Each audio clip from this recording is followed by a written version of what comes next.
They say our lives are naught but a fleeting dream, that in cosmological terms a human lifetime begins, fizzles, burns brightly and quietly smoulders to its conclusion in the blink of an eye. And that may be, but it feels longer, especially when you're stuck in a queue or watching a progress bar or sitting in an uncomfortable chair staring directly at a clock while a man reads 1,000 depressing poems about municipal car parks. The problem is the crushing loneliness of it all. If only we had someone else to experience things with, the whole thing might be somehow bearable. We are, all of us, alone. We enter this world alone and we leave it alone. But with the invention of television, loneliness seemed to have been cured forever. Even if you stayed indoors 365 days of the year, your home would be filled with friendly human voices. You don't matter. You're not important. You're not a person. You're not even lovable. You're not even capable of love. Most of us somehow struggle through our daily routine in the sure knowledge that we're fundamentally alone, only occasionally being overpowered by the sheer aching pointlessness of it all. This man, for instance, has seen an advert for a remake of The French Connection starring Justin Bieber and has simply given up. What he needs is someone to love him. But then everyone wants someone to love them, even though no one knows what love is. What would you say love is? Love is a deep connection between two or more people. Sorry, I have no conception of what that might be. To make things worse, most of our romantic know-how comes courtesy of a flickering fibbing machine which can break any relationship before it begins. This week, how TV ruined your love life. Don't say it didn't, it did.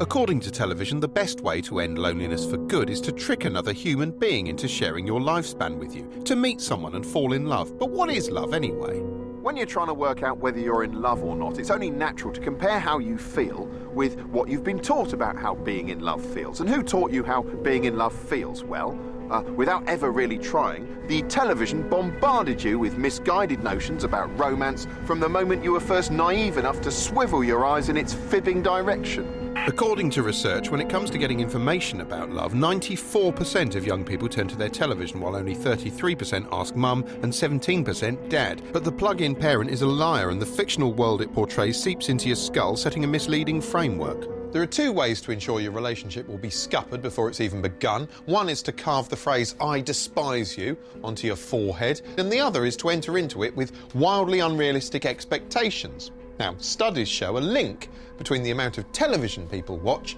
and the likelihood that they'll believe certain unhelpful relationship myths. Chief among these myths is the notion that there's a singular soulmate out there in the world for you. The thought that out of the many millions of people in the world, there's only one that truly belongs with you. One person. That's your helping. One. Of course, for this to be true, there'd have to be a celestial department of destiny whose job it is to pair people off like producers on a reality show. The other key thing about this soulmate is that they're psychic. They automatically know what you're thinking and can virtually finish your sentences for you, like the irritatingly twee potential bum buddies in this online dating pitch, who find themselves making a sound so sweet it's like listening to the Carpenters. Not the band, just a pair of random workmen. I like old movies. I like old movies. Like Godfather 3. What's Godfather 3? Godfather 3. Oh, Godfather 3. Considered the best one. It's not considered the best one. Will you f*** me? We've become so accustomed to seeing characters pairing off with one another like that, it's now almost impossible to see a man and woman together on screen at once without internally speculating over whether they're going to have sex or not. That's why presenters often work best as a male-female duo, as in the haunting Daybreak pairing of Blakely and Childs. Oh, I bet they're doing it. Or the cheery Turnbull and Williams. Oh, yeah. Oh, I bet they're doing it. Sexual chemistry also piques interest in talent shows like the glittering Strictly Come Dancing. Oh, I hope they're not going to do it. And turns stylish, suspenseful whodunits like CSI into unsettling will they, won't they scenarios. Well, I think they're about to do it. Oh, do it. Come on, do it. The first step towards falling in love is to find someone attractive, which you'd think would be a fairly organic process that occurs without much conscious effort on your part. But the chances are television has warped your notions of physical beauty by parading inordinately attractive people in front of you morning, noon and night, thus raising your expectations to unsustainable heights while simultaneously making you feel inferior. It's telling that when you encounter somebody who's attractive in real life, they often seem faintly unreal, like they've been somehow photoshopped into your world by the media. Of course, people in the media often have been photoshopped, or at least tweaked and coiffured. Faces like mine, which resemble a sort of supernatural medical experiment in which the agonised spirits of the dying submariners of the Kursk have been injected inside a rubbery pork mask, are the exception to the rule. In adverts particularly, attractive people are often presented as tantalising prizes. They float through the world almost like angels, drawing admiring glances wherever they go. And unless you look like that, which statistically you probably don't, the unmistakable conclusion is that you don't match up. No wonder so many of us simply don't know what to do when we're confronted by people we fancy in real life. Oh, she's really pretty. Oh, you should talk to her. Go on, say something suave like... The most important part of a man's body is quite obviously his bum.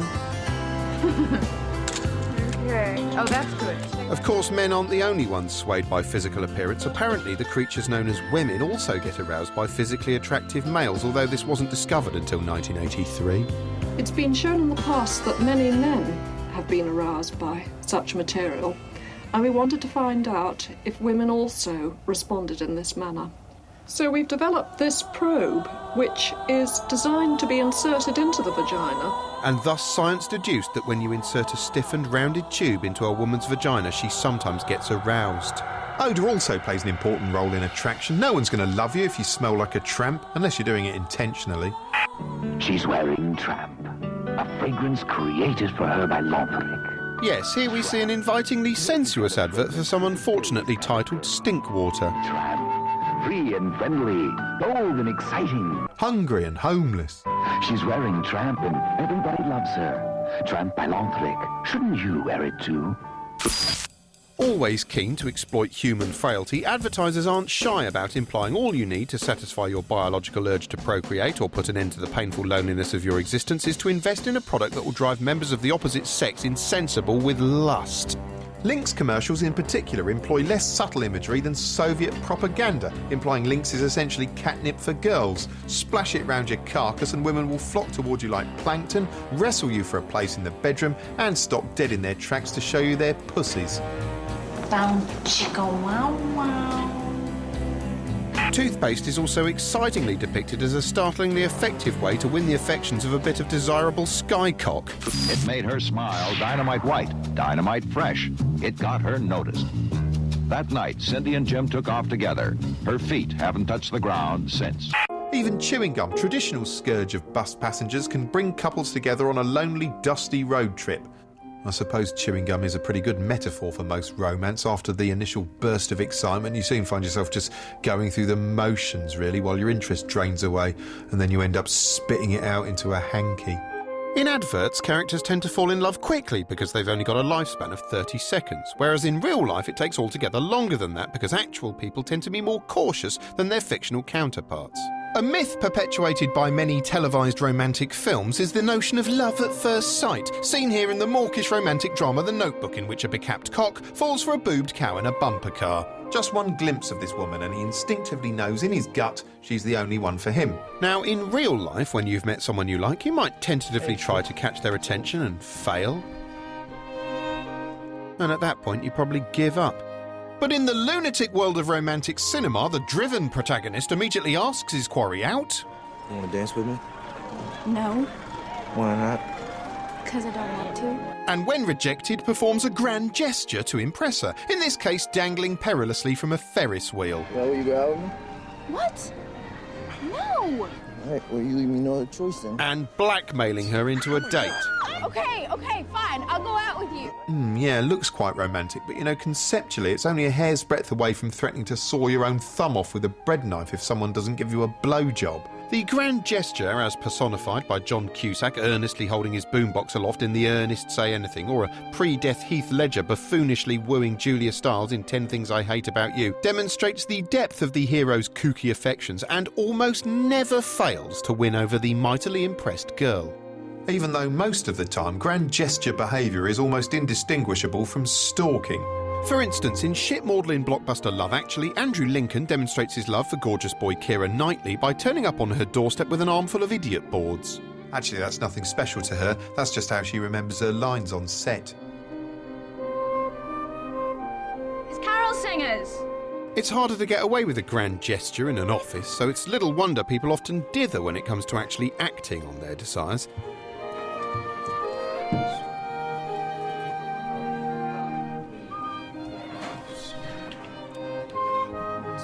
And dithering can drive you mad, taking over your brain to the point where it becomes the biggest story of the day. And if you just joined us, our top story tonight. Feeling the heat, decision time for infatuated office worker. Pressure is mounting on South London search engine optimisation specialist Oliver Hammond as he weighs up whether to ask attractive co-worker Siobhan Lane out for a drink. According to witnesses, interactions between the pair have become increasingly noticeable over the past week. But Hammond's window of opportunity is thought to be closing fast. Karen Itis has this. From the outside, Pixelated Crow looks like any other web design company. It has windows, a door, and is constructed from bricks. But within these walls lurks the potential for sexual intercourse and possibly more between 31-year-old Oliver Hammond and 27-year-old Siobhan Lane. Despite his intentions being clear, Hammond has yet to take decisive action. The problem is one of interpretation. Many of Siobhan's responses, laughing at jokes, shared interest in novelty iPhone apps and regular exchange of one-line emails, could be nothing more than regulation workplace politeness. Compounding the issue, little is known of Siobhan Lane's life outside the workplace. Hammond has reportedly noted that her Facebook relationship status modifier has been left blank. Although there are photographs of her in a holiday setting with a man she seems intimate with, it's not clear whether he's a current boyfriend or simply an ex. Either way, this mystery man hasn't been tagged. Experts say Hammond is currently in danger of succumbing to inertia and finding himself with little prospect of access to Lane's sexual organs. If Hammond makes his intentions clear, then he'll either be classified as a somewhat creepy annoyance or, and this is what he'll be hoping for, his advances will be accepted and he'll find himself entering her pocket of intimacy. The danger comes if he fails to do anything and she places him in the friend zone. It's an analysis the public agrees with. My advice to him would be just to go for it, you know. He needs to get a move on, doesn't he? Crack down and pull his finger out and ask her out. Whatever he decides, it's clear time is of the essence if Oliver Hammond is to have any hope whatsoever of dissipating the cloud of romantic failure currently gathering over his head. Karen Itis, South London. Men seeking advice on how to win over a woman will find no shortage of role models on TV. Trouble is, they're all dicks. For instance, in the epic multicoloured space opera Star Trek, Captain James T. Kirk repeatedly misinterpreted his mission statement, to boldly go where no man has gone before, as a green light to attempt to carve as many notches onto the captain's log as possible. Kiss me. It seemed the moment Kirk heard a female voice, he reached for his libido. Captain Kirk! Where are you? But unsubtle though Kirk's bold seduction technique was, there was no denying he often left women weak at the knees. What a role model! Meanwhile, in Movieland, another James, namely James Bond, repeatedly got away with the kind of on-the-job conduct that would earn anyone else an instant tribunal. Look! And his chat-up lines weren't just creaky, but delivered with all the simmering passion of a gruff sandwich toaster. There's really nothing very much for us to do tonight. Or is there?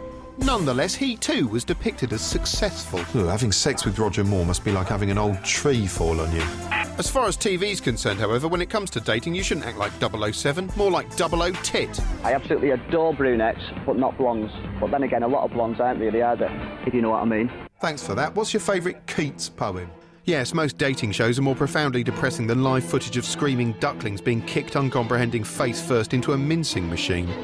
Take the pioneeringly raucous dating show Blind Date, in which Cilla Black, played here by Ronald McDonald's aunt, played matchmaker to various ghastly prospective f***ies, generally a trio of appalling human wangs perched on improbably high stools like the world's three dimmest parrots, striving for the attention of a giggly haircut with all the charisma of the Bhopal disaster in front of a studio audience apparently primed to shriek and squawk like a busload of 9-year-old choristers plunging over a cliff every time any of the participants uttered anything approaching a comprehensible vowel.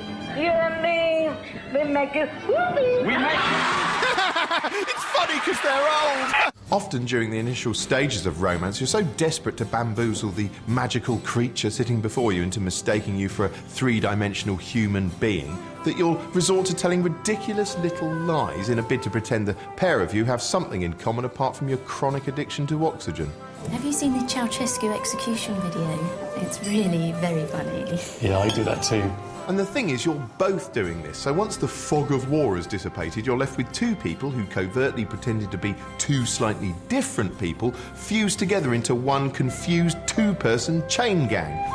Not that you'll notice in the early days, no, you'll be too busy getting off with each other, which is as close as you'll get to enjoying the heightened passion of couples in the movies. Couples in the movies suffer from an insane level of desire, and they're always rutting outdoors like farmyard animals. They're often seen making out in the rain, in the snow. Actually, I think hail is the only unromantic weather condition. Dramas tend to portray sex between lovers as a wild, untamed, passionate, but ultimately hygienic expression of primal lust, which usually focuses on the woman's fulfilled face. You don't really see male expressions during lovemaking unless you study the cinema verite end of the romance market, where you discover that during sex, men tend to pull faces like they're concentrating hard on their craft in a key-cutting shop, or stumbling in a pair of uncomfortable shoes, operating a hammer drill, or playing keyboards for Depeche Mode. For years, to find that kind of frank material, you had to look to home video, until AIDS came along, at which point people on screen were allowed to graphically discuss sex, even in searing teen dramas. No. No. Still, that doesn't mean we couldn't, Or even... Today, intercourse is everywhere, and not just after the watershed. No, it's even infected the cosy world of daytime TV. We've got Diana on the line now. Hi, Diana. Hi. Well, you've got no kids, but you suffer from a blocked vagina. Apparently, sexual imagery is everywhere, even in the cheery world of children's television and the playful Big Cook, Little Cook. Be careful, Ben! Oh, no! Don't worry, Ben. I'll just lick it up. Anyway, despite this erotic bombardment, before long there'll be more sex on your bedroom TV than there is in your bedroom bed, but that's only natural. Research suggests that the first blossoming of love is accompanied by an increase in levels of a protein known as nerve growth factor, or NGF, which is thought to provoke butterflies in the stomach, sweaty palms, euphoria, you know, all that love shit. But NGF levels subside once a couple has been together for about a year, after which point, if you're lucky, that exhilarating rush of lust is transformed into a bond of loving companionship. Love is like the flu. People often think they're experiencing it, but most of the time it's just a cold, and they only realise it was just a cold years later when they finally catch the flu for real, by which point they've got engaged to bloody Ian. TV and the movies don't really provide many accurate examples of coupledom. Most fictional romances finish at the point of consummation, as though the hero's penis is a drawing pin that bursts the fictional universe bubble the moment he sticks it in. When long-term couples are portrayed, they tend to either be seen as sexless, winsome twosomes like Terry and June, or warring partners who apparently despise one another and whose mutual hatred is played for laughs, such as Jack and Vera Duckworth from the sitcom-style soap Coronation Street. How the hell you could lose a brand new suit, I do not know. Don't go on, Vera. Or they're warring partners whose mutual hatred is played for unlaughs, like Den and Angie from the sober-minute Woefest EastEnders. Stop it! Will you stop avoiding the issue? Of course, real-life relationships aren't nearly this cosy. Tolerance, that's true love. In fact, I'd define true love as the ability to share one fridge with the same person for 17 years without resorting to fists. It also helps if you toss in the occasional basic crumb of affection. Would you say you're disillusioned about Yeah, marriage? yeah. Don't think marriage is all it's cracked No. up to be? No. No? No. Does your husband show his gratitude to you in any way for all you've done? He doesn't? No. No way at all? No, not really, no. Does he ever buy you anything? No. Never bought you any flowers? No. Would you like that if he did? Oh, yes. Yes, unless you cultivate a meaningful, quiet, unshowy love for each other, once the NGF leaves town, the dull tedium of life will wear your union down. It's like being cellmates, except neither of you has to defecate in a bucket now and then while the other one lies on a bunk, silently facing the wall. Every day the same person murping on and on about the same 3 or 4 subjects through their mouth, which not so long ago was a delicate, beautiful thing you enjoyed kissing, but now is just a sort of underwhelming content delivery system. Oh, you had a day at work, did you? Oh, yeah. Oh, no, that does sound miserable. Oh, tell me about it. Tell me all about it. Tell me all about your life in detail forever. On and on burbles their mush cave, talking about stuff that happened to them and things they consider important, sharing their feelings while you just point your face in their direction and hope that your expression doesn't betray your aching isolation and your raging need to just open your own mouth and shout, "Oh, for God's sake, just shut up! Shut up!" And all the while, the emotional rocket fuel that propelled you into this situation in the first place was expended long ago. Now there's no momentum left. So what do? Well, you sit there anaesthetising yourselves together, watching more television. Yeah, staring at the same machine that helped you into this mess. The machine that threw pretty folk at you till your own self-worth was shat through a bin bag. The machine that said true love meant grand gestures and rampant sex. That hammered home the false idea of the perfect soulmate, which a flawed human partner with their toenails and earwax simply doesn't seem to be anymore. Television, the machine that wiped its arse on your Valentines.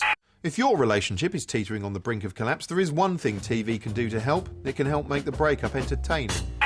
Take Breaking Up with Shannon Doherty, one of the cruelest shows ever devised, in which former 90210 villainess Shannon Doherty helped members of the public carry out televised dumpings of unwanted partners. For instance, in one episode, Shannon meets caring new man Jeremy here, who's getting fed up with his girlfriend Lydia on the grounds that she's too possessive and doesn't trust him. Shannon convinces Jeremy to convince Lydia to take a job manning phones on a relationship hotline. Meanwhile, rather than realising what a horrible thing they're doing and staring deep into their own souls, Jeremy and Shannon sit backstage enjoying the fun and bitching about how Lydia's brought this on herself. So she does these crazy things and then cries. Yeah, and you exactly. back off. Like, I think she does it because she cares. You know, that seems to be like one of the biggest misconceptions is that people are jealous because they care. I actually think that jealousy has nothing to do with caring. Yeah. Well, that's the moral high ground taken care of. Anyway, the fun really kicks off once Shannon pops in person. This looks like Beadle's About, except Shannon differs from Beadle in 2 ways. She doesn't have to peel her beard off because she's had electrolysis, and she's not dead on the outside. Then the cow gets straight down to business, playing Lydia a special message from Jeremy in which he tactfully refers to her in the past tense. Hey Lydia, I really enjoyed a lot of the time I spent with you. I think you're a really great person, but I am gonna have to break up with you. Meanwhile, he watches backstage crying. Oh, at least it's educational. I never knew jackals had tear ducts. This just isn't for me anymore. Okay, that's to hear that. Where is he? He's in the bravery room, you know, the special room for really big brave men. Fictional televised breakups tend to be unrealistically dignified affairs involving 2 people who've realised that while they're in love, it's not quite perfect, and so they must part with as much wounded nobility as possible. Serena. I know. Which, as well as being bloody stupid, perpetuates the myth of the perfect relationship. Me too. You bloody idiot! You bloody idiot! You bloody idiots! I love you. You stupid bloody idiots! Idiots! A real-life breakup can be a huge personal tragedy, the worst thing that ever happened to you, your own personal 9/11 overshadowing any actual news happening that day. And if you just joined us, this is the scene in South London outside Oliver Hammond's home. We're expecting his girlfriend, Siobhan Lane, to arrive shortly, and our sources indicate she intends to terminate their 18-month relationship. Well, on the line now is Rita Sharma, friend and work colleague of Siobhan. Rita, is this a surprise? Not really. I think we've all seen it coming. She's been getting suspiciously close with her friend David, who's just been through...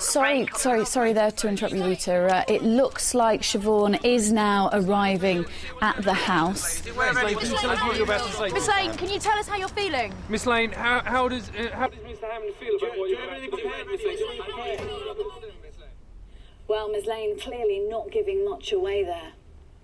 So we're not really sure at this stage what's going on. Have they got that right? Inside, we'll certainly try our best to find out what is actually happening in there.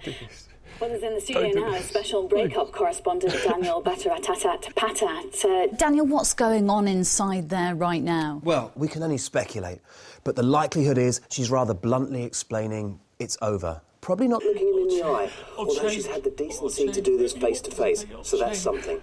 For his part, he'll doubtless fall to his knees, ask her to reconsider.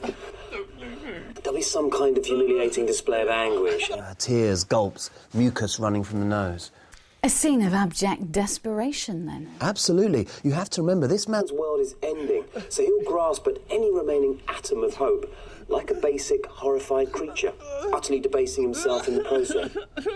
Is there any chance his degrading pleas might actually work? None whatsoever. In fact, it'll probably strengthen her resolve.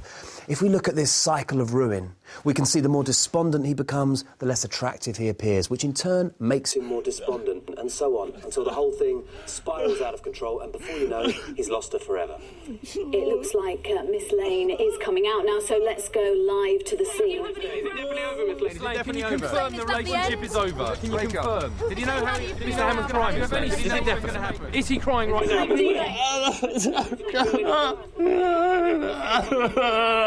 Still tight-lipped there. I suppose the question is now, what will Oliver do next? Absolutely. And the answer is, well, he'll probably crawl over to the sofa and lie there feeling sorry for himself.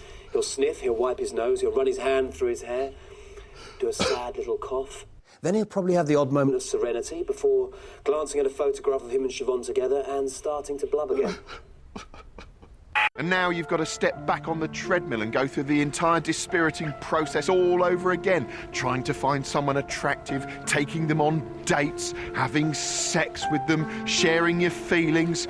Sickening, isn't it? And all because you're so desperate to find the one, this mythical, impossible one who probably never existed in the first place. Which means, unless you're very lucky, you'll wind up feeling like you're just settling. You know, there aren't enough love songs about just settling. I'm ready, girl. Hey, baby. We've been together for a while now.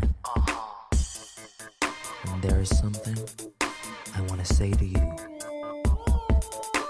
Yeah. Girl, you're not quite everything that I had hoped you'd be. You're not that good looking, and I'm not really impressed by your personality. Yeah, I'll pretty die, but I've been searching so long, so it's time I said to you, 'cause I don't wanna be alone. At the risk of not finding better, girl, you're due.